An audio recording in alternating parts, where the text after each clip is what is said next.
Hello everyone, welcome to my channel Gyan Anveshan. आज हम अपनी इस वीडियो में डिस्कस करेंगे ईवीएस के बहुत ही इंपॉर्टेंट चैप्टर को, यानी कॉन्टीन्यूअस एंड कॉम्प्रिहेंसिव इवैल्यूएशन, यानी हम इसे कह सकते हैं सीसीई, जो कि हमारा किसके द्वारा दिया गया था, या फिर हम ये कहें कि किसके द्वारा डेराइव किया गया था। तो ये किया गया था आरटीई के द्वारा, जो कि आया था 2009 में। ओके, तो हम इसका पार्ट 1 में इसके बारे में थोड़ा डिस्कस कर चुके हैं। तो इस वीडियो में हम डिस्कस करने वाले हैं असेसमेंट और इवैल्यूएशन के बारे में और कुछ रिकॉर्ड्स। तो ये बहुत ही ज़्यादा इम्पॉर्टेंट रहेगा वीडियो, तो आप इसे प्लीज़ पूरा ज़रूर देखें। ओके, तो वीडियो शुरू करने से पहले आपके लिए बहुत ही इंपॉर्टेंट इन्फॉर्मेशन, वैसे आपको सभी को पता ही है, एक बार और दे देती हूँ कि हमारे इस चैनल पे आप सभी को मैथ्स की सीरीज़ भी मिलेगी और वो सीरियसली बहुत ज़्यादा हेल्प करेगी आपकी सभी कॉम्पिटिटिव एग्ज़ाम्स में। और बेसिकली वो टेट स्पेशल मैथ्स की सीरीज़ होगी। ओके, तो अगर आपने चैनल को सब्सक्राइब नहीं किया है तो चैनल को जल्दी से सब्सक्राइब कर लें। और वो सीरीज़ कल से शुरू होने वाली है, यानी 5 दिसंबर से सीरीज़ हमारी स्टार्ट हो जाएगी। तो जल्दी से चैनल को सब्सक्राइब करें, बेल आइकन को प्रेस कर दें। ओके, सारे जितने भी रीति रिवाज हैं, ओके, तो उनको पूरा ज़रूर कर दीजिएगा, तभी तो आपको फल मिलेगा। ओके, चलिए शुरू करते हैं अपनी इस वीडियो को। तो सबसे पहले हम देख लेते हैं कि असेसमेंट और इवैल्यूएशन में बेसिकली डिफरेंस क्या होता है। इसमें पीडीएफ में मेंशन नहीं है वो चीज़, तो मैं आपको बोल करके समझा देती हूँ।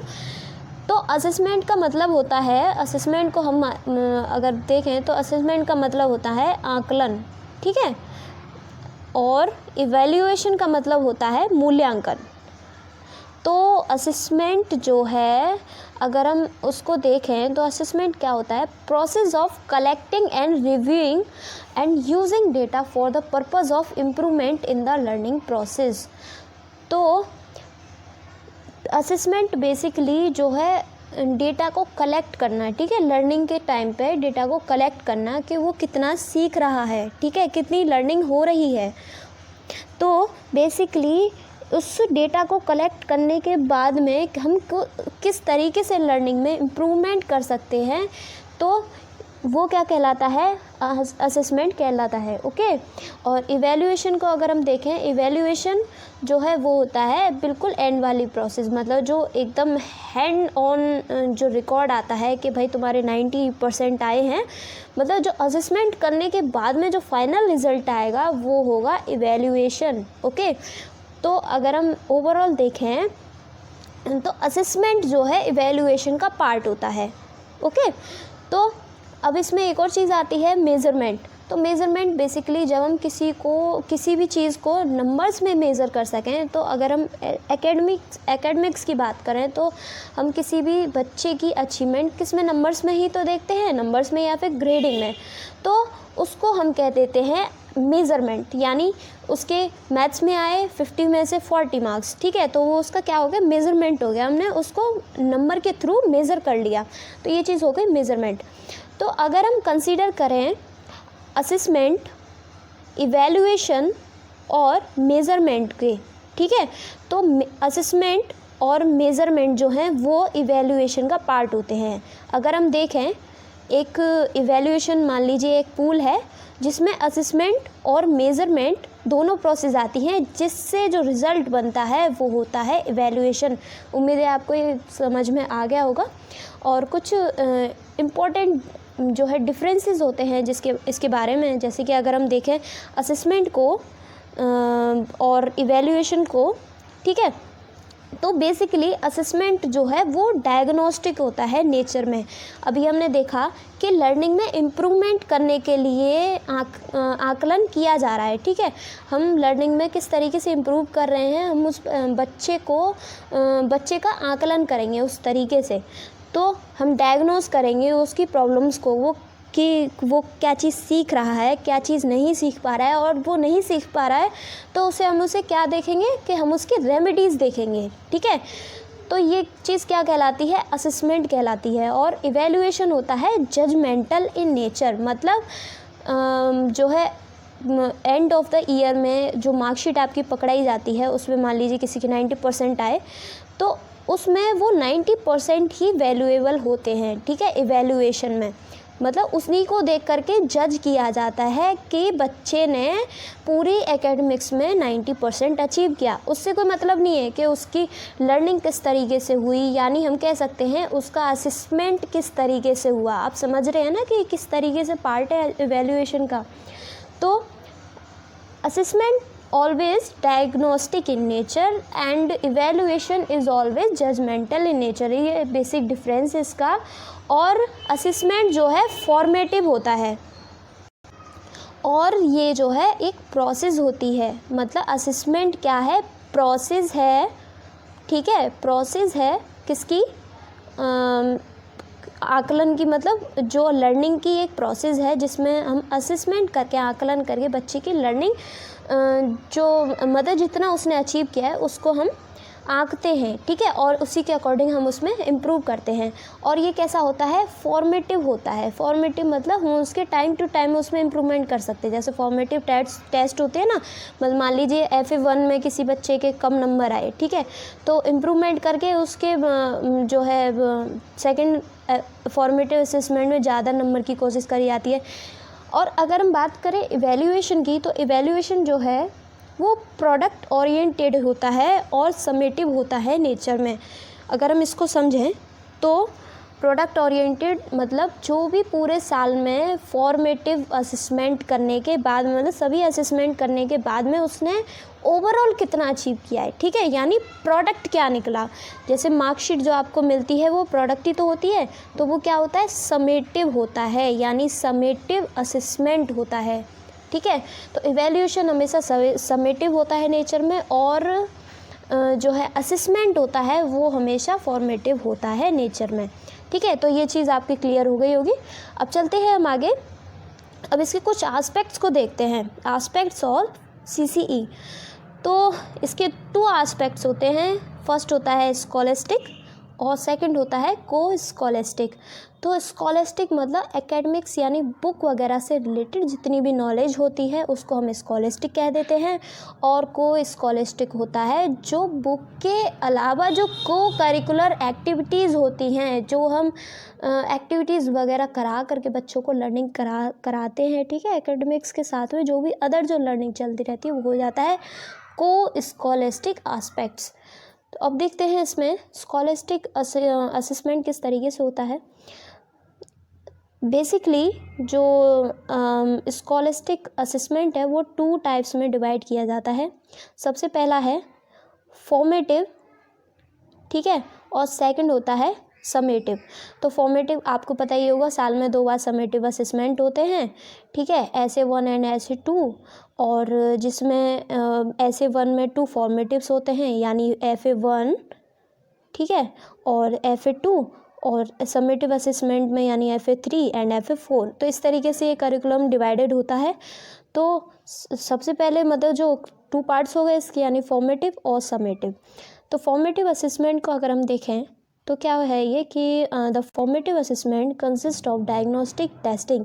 अभी हम डिस्कस कर चुके हैं कि FA1 में किसी बच्चे के कम नंबर आए तो दूसरे में उसको अच्छे नंबर लाने के लिए उसको लर्निंग में इम्प्रूवमेंट कराया जाता है, ठीक है। Which is the extent of formal and informal assessment process are conducted by teacher during the learning process. ये फॉर्मल भी हो सकता है और इनफॉर्मल भी हो सकता है। लर्निंग में इम्प्रूवमेंट कराएंगे तो ज़रूरी नहीं है फॉर्मल तरीके से ही बच्चे को सिखाया जाए, उसको एक्टिविटीज़ वगैरह करा करके उसको सिखा सकते हैं, ठीक है। मतलब बच्चे को समझ में आना चाहिए, वो बच्चा सीखे कैसे भी करके। Conducted by teacher during the learning process in order to alter teaching and learning activities to improve student achievement. It is typically involve qualitative feedback for both student and teachers that is the basis of details of content and performance. It is a commonly compared with summative assessment. ये summative assessment जो है final जो result होता है उससे comparison नहीं किया जाता है इसका, ठीक है, क्योंकि उसमें जो है इम्प्रूवमेंट नहीं कर सकते समेटिव में। हम फॉर्मेटिव में टाइम टू टाइम इम्प्रूवमेंट कर सकते हैं बच्चे की लर्निंग में, okay. Which attempt to monitor educational outcomes often for purpose of external responsibility, okay. तो ये चीज़ क्लियर हो गई आपके। तो अब देखते हैं हम इसमें कि इसके कुछ फीचर्स होते हैं फॉर्मेटिव असेसमेंट के। तो वो फीचर्स क्या हैं हमारे, it makes provision for effective feedback. इससे जो है इफ़ेक्टिव फीडबैक मिलता है। मतलब फीडबैक लर्निंग के मतलब उस बच्चे ने कितनी लर्निंग करी, टीचर ने किस तरीके से सिखाया, तो उसका फीडबैक जो है इफ़ेक्टिव तरीके से मिलता है। It provides a plan for active involvement of student in their own learning। ठीक है, मतलब वो अपनी ओन लर्निंग में एक्टिव इन्वॉल्वमेंट रहेगी, किसकी, बच्चे की। Okay, it helps the student to support their peers group and vice versa. ठीक है, it helps in integrating diverse learning style to decide how and what to teach. Co-scholastic aspects include life skill, co-curricular activities, attitudes and values। तो formative assessment में co-scholastic aspects भी include होते हैं, जैसे कि क्या, लाइफ स्किल, को-करिकुलर एक्टिविटीज़ जैसे dancing हुआ, प्ले और डिफरेंट को-करिकुलर एक्टिविटीज़ होती हैं। ठीक है, अब नेक्स्ट है इसमें कि it provides the students with a chance to improve their score after they get feedback. अब नेक्स्ट जो है फीचर इसका वो है, it helps the detection and correction of assessment process.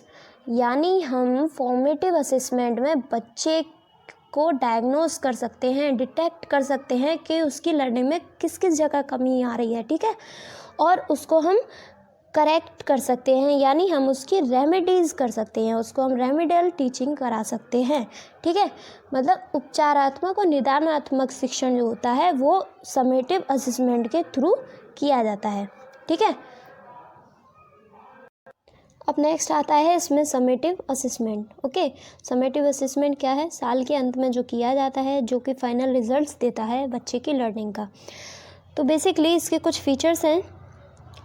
तो इसके फीचर्स हैं, it can be done at the end of the unit. ठीक है, end of the unit of semester to display the sum of what they learn और what not. ठीक है, कितना उन्होंने सीखा, तो उसका कंसोलिडेटेड रिजल्ट जो है, कंप्लीट जो रिजल्ट जो है वो समेटिव असेसमेंट के थ्रू रिप्रेजेंट किया जाता है। This is the contrast with formative assessment which summarise the participants development at a particular time. Okay, it is a conventional way to assessing students work। conventional way होता है बच्चे के आकलन का। अब देखते हैं को स्कॉलेस्टिक असेसमेंट को। तो बेसिकली को स्कॉलेस्टिक असेसमेंट यानी स्कॉलेस्टिक असेसमेंट के अलावा जितनी भी एक्टिविटीज़ विद्यालय में कराई जाती हैं, एकेडमिक्स में कराई जाती हैं, तो उनको हम कह देंगे को स्कॉलेस्टिक एरियाज़। तो बेसिकली ये क्या है, द एरियाज ऑफ को scholastic assessment focus on increasing the skills of student in general knowledge, environmental education, physical education, art, music, dance and computers. तो ये क्या है, को स्कॉलेस्टिक असेसमेंट का पार्ट होते हैं। These are evaluated through quizzes, competitions, activities. तो ये चीज़ आपकी क्लियर हो गई होगी। क्विज़ और एक्टिविटीज़ और कॉम्पिटिशन्स के थ्रू जो असेसमेंट किया जाता है उसको हम कह देंगे को स्कॉलेस्टिक असेसमेंट। तो ये बहुत ही ईजी है। चलिए देखते हैं, school based continuous and comprehensive evaluation helps a learner in the following veg. तो किस किस तरीके से हेल्प करता है जो है CCE बच्चों को, तो वो हम देखते हैं। सबसे पहले तो है इसमें कि बच्चों का जो है स्ट्रेस कम करता है। ठीक है, स्ट्रेस यानी बच्चे को स्कॉलेस्टिक यानी बुक वाली नॉलेज उसको कराई जा रही है, और को स्कॉलेस्टिक, ठीक है, तो वो अपना जो उसको इंटरेस्ट होगा जिस फील्ड में उसको वो अच्छे से उसमें दे रहा है, अच्छा सा उसका प्रेजेंट कर रहा है, तो वो एक तरीके से बच्चे का उस पर ना जो स्ट्रेस है ना वो डिस्ट्रीब्यूट हो जाता है, उस पर डिस्ट्रीब्यूट मतलब कम हो जाता है। अब इसमें नेक्स्ट है कि ये जो है इवैल्यूएशन ये कॉम्प्रिहेंसिव होता है और रेगुलर होता है, यानी व्यापक रूप से इवैल्यूएशन किया जाता है। किसके थ्रू, CCE के थ्रू। व्यापक रूप से मतलब बच्चे की जो है ओवरऑल डेवलपमेंट पे ध्यान दिया जाता है, ओवरऑल लर्निंग पे ध्यान दिया जाता है। और ये कैसा होता है, रेगुलर होता है, मतलब पूरे साल ये चलता रहता है। किसके थ्रू, FAs वगैरह करा करके लर्निंग का आकलन किया जाता है, उसमें इम्प्रूवमेंट किया जाता है। ठीक है, फिर ऐसे आ जाते हैं और other activities, competitions, quiz organise होते रहते हैं, जिसके थ्रू ये जो है इवैल्यूएशन रेगुलर चलता रहता है। अब नेक्स्ट इसमें it provides a tool for detection and correction of action, ठीक है, डिटेक्शन एंड करेक्शन होता है इसमें। It provides space for the teachers for creative teaching, तो किसी भी टीचर को क्रिएटिव टीचिंग के लिए जो है स्पेस प्रोवाइड करता है। अब क्रिएटिव टीचिंग कैसे, जब बच्चे को डिफरेंट एक्टिविटीज़ वगैरह करा करके उसको सिखाया जा रहा है तो टीचर को भी इंस्पिरेशन मिलेगी, क्यों ना बच्चों को इस तरीके से पढ़ाया जाए, अगर इस तरीके से नहीं सीख पा रहे हैं तो क्यों ना किसी चीज़ को इंटरेस्टिंग तरीके से सिखाया जाए जिससे वो ना भूलें, ठीक है। तो वो जो है स्पेस प्रोवाइड होता है किसकी वजह से, CCE की वजह से। It provides learners with greater skills. तो अब आगे है इसमें characteristics of school based CCE, कुछ विशेषताएं इसकी, जैसे कि इट इज़ कॉम्प्रिहेंसिव, ठीक है, broader and continuous than traditional system. Traditional system में क्या था कि उसके जो है अगर किसी पर्टिकुलर चीज़ की शिक्षा दी जा रही है, ठीक है, तो वो सिर्फ उसी पे ही फोकस्ड रहेगी, उसकी एकेडमिक नॉलेज, अदर एस्पेक्ट्स को वो डेवलप नहीं करेंगे, ठीक है। ट्रेडिशनल सिस्टम में ये होता था, लेकिन अब क्या है, बच्चे का ओवरऑल डेवलपमेंट पे यानी ओवरऑल लर्निंग पे ध्यान दिया जाता है। इसी वजह से इसको हम कहते हैं ये कॉम्प्रिहेंसिव होता है, ब्रॉडर होता है और कंटिन्यूस होता है। It aims primarily to help learners for orderly learning and development, okay. अब it take care of needs of learner as responsible citizen of the future, तो हर एक बच्चे का यानी हर एक लर्नर का उसकी ज़रूरतों का ध्यान रखा जाता है। अब कैसे, इंडिविजुअल डिफरेंसेस होते हैं, ओके, ये तो आपको पता ही है, और इसी वजह से हर एक बच्चे की लर्निंग की जो प्रोसेस होती है, लर्निंग का जो तरीका होता है वो अलग अलग होता है, तो उसको लर्निंग के टाइम पे जितनी भी चीज़ों की ज़रूरत पड़ेगी वो उसको प्रोवाइड कराने ही पड़ेंगे, ठीक है। एज अ रेस्पॉन्सिबल सिटीज़न बन के, मतलब आपको जिम्मेदार नागरिक बन के उस बच्चे को वो चीज़ प्रोवाइड करानी ही पड़ेंगे। जैसे कि स्पेशल चिल्ड्रंस होते हैं और कुछ मेंटली रिटार्डेड बच्चे होते हैं, तो उनको हम नॉर्मल वे में नहीं सिखा सकते चीज़ों को। ऐसा नहीं है कि वो सीखेंगे नहीं, और तरीक़ों को अपना करके उनको जिस जिस चीज़ों की ज़रूरत पड़ती है उससे उन्हें लर्निंग कराई जाती है, okay. It is more translucent, advanced and provides more scope for interconnection among learner, teachers and parents। तो इससे इंटरकनेक्शन बनती है किसमें, लर्नर्स, टीचर्स और पेरेंट्स के बीच। देखते हैं इसमें कुछ क्राइटेरियाज असेसमेंट के, तो किस किस तरीके से असेसमेंट किया जाता है, जिसके कुछ क्राइटेरियाज डिसाइडेड होते हैं।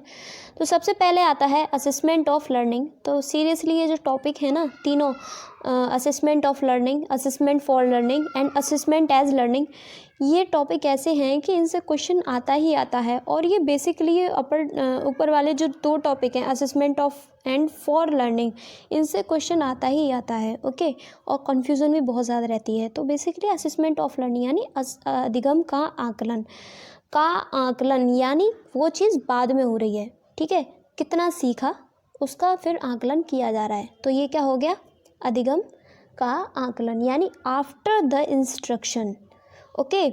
अब देखते हैं involves looking at assessment information at the end of teaching and learning process to rank students. बच्चों को रैंक करने के लिए ये असेसमेंट किया जाता है कि उसने थ्रू आउट कितना सीखा, थ्रू आउट लर्निंग उसकी कितनी हुई। अब देखते हैं ये क्या है, समेटिव होता है नेचर में, ओके। आप इसको याद रखना, ये कैसा होता है, समेटिव होता है, मोस्ट इम्पॉर्टेंट, ठीक है। मतलब समेटिव टेस्ट भी कैसे होते हैं, असेसमेंट मतलब साल के अंत में उसकी ओवरऑल जो लर्निंग की जो अचीवमेंट की जो रिकॉर्ड तैयार किया जाता है, तो वो क्या हो गया, असेसमेंट हो गया, किसका, समेटिव असेसमेंट हो गया, ठीक है, असेसमेंट ऑफ लर्निंग हो गया। अब देखते हैं इसमें assessment of learning scores are often used to rate teachers और schools ability to move students achievement based on the result of single point in time test।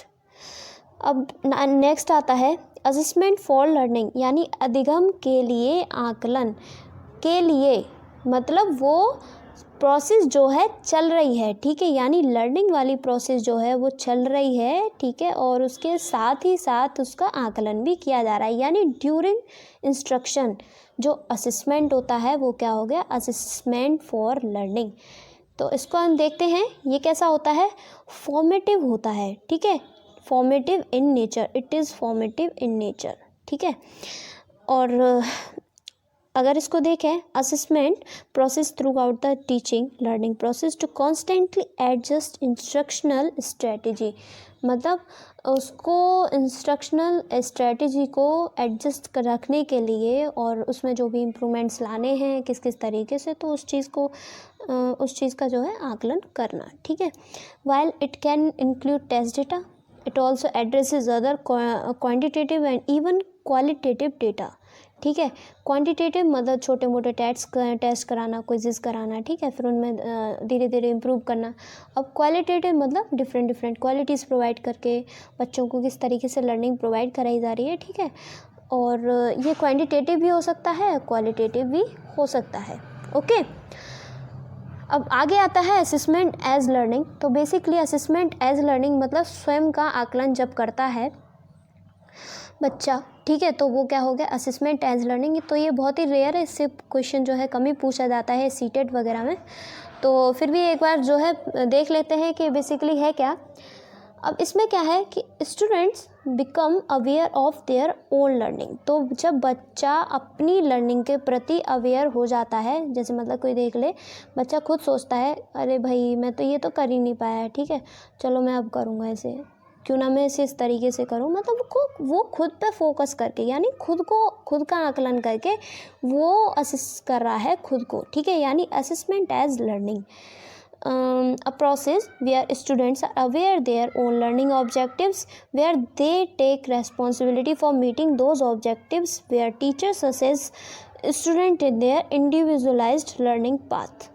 An added benefit of assessment as learning it is that it can be used to help students self reflect on their behavior and attitudes as well as their learning. तो basically जो है assessment as learning, अगर हम इसे simple सी language में समझें तो self assessment हम इसे कह सकते हैं, ठीक है। सेल्फ असेसमेंट का पार्ट होता है ये, क्या हो गया, असेसमेंट एज लर्निंग, ठीक है, यानी बच्चा जो है खुद का आकलन कर रहा है लर्निंग में। अब देखते हैं हम कुछ टूल्स एंड टेक्निक्स को जो कि किस में यूज़ करी जाती है, लर्निंग में, अधिगम में। तो there are two main purpose of evaluation. Two main purpose होते हैं किसके, इवैल्यूएशन के, यानी मूल्यांकन के।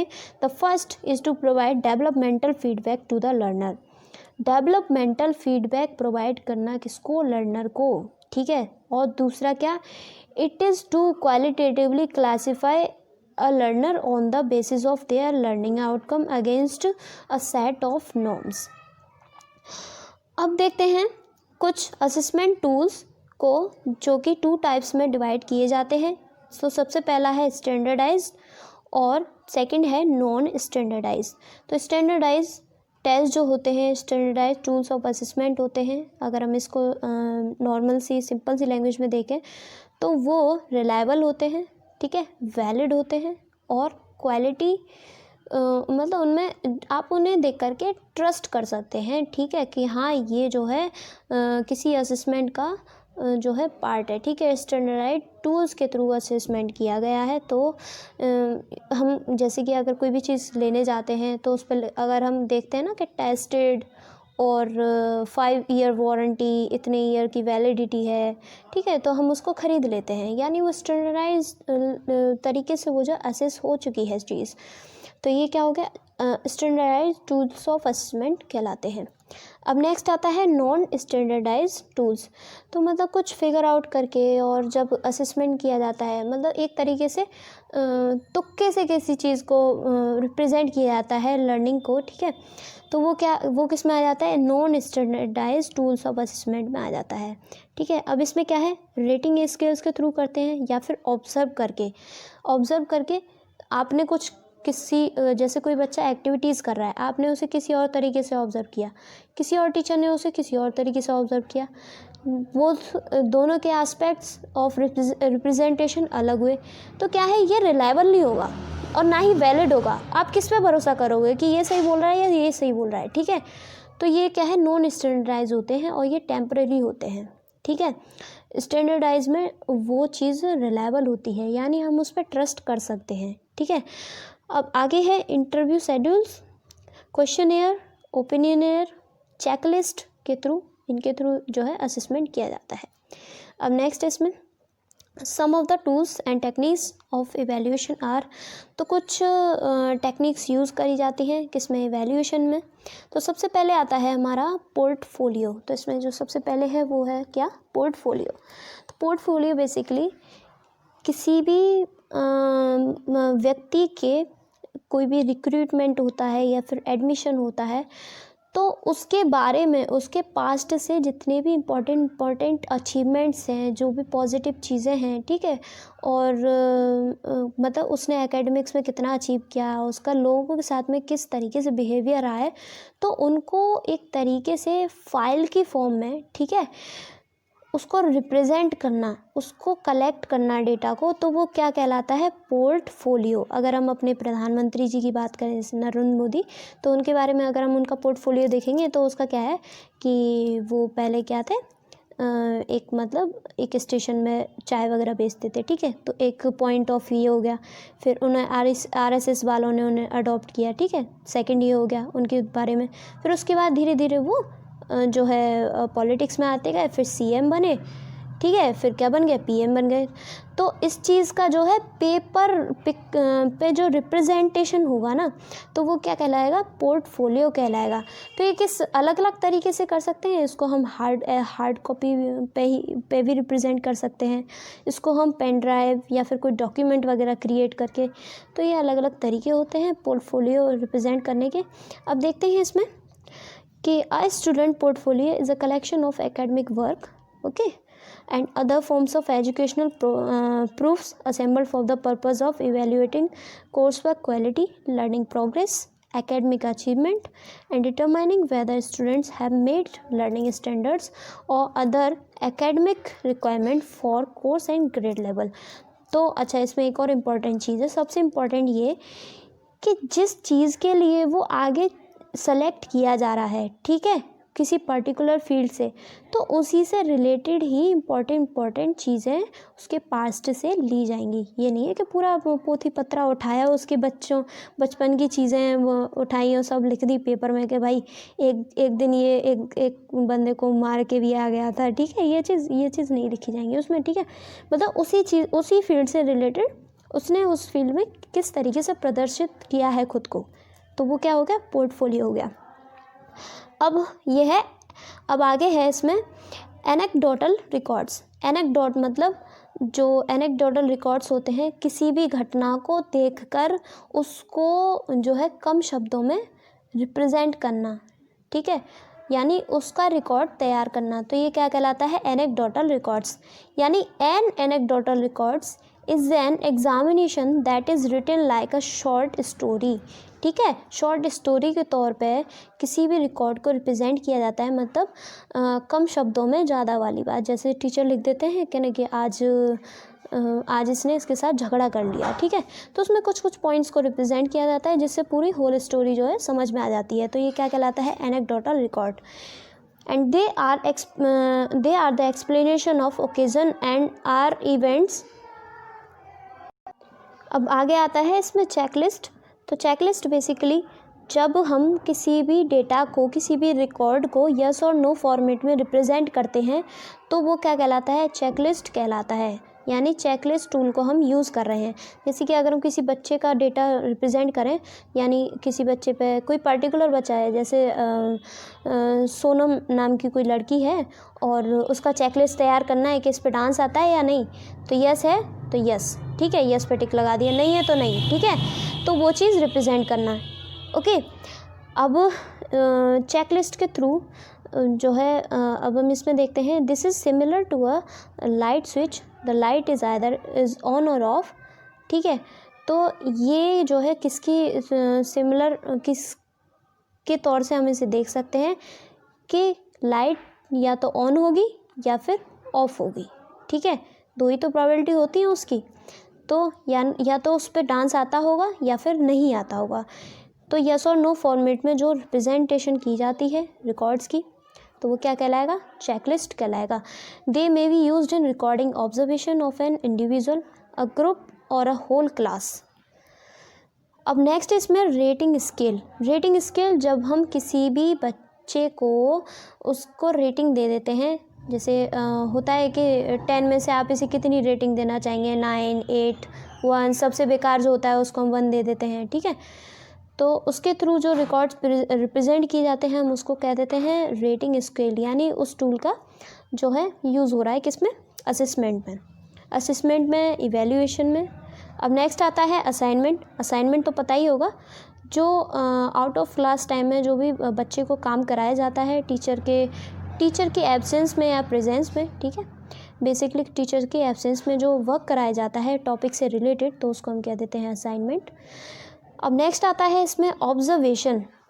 टीचर जो है बच्चे को डायरेक्टली या इनडायरेक्टली तरीके से उसको ऑब्जर्व करके उसका असेसमेंट कर रहा है, उसका आकलन कर रहा है, तो वो क्या कहलाएगा? ऑब्जर्वेशन टूल ऑफ असेसमेंट, ठीक है।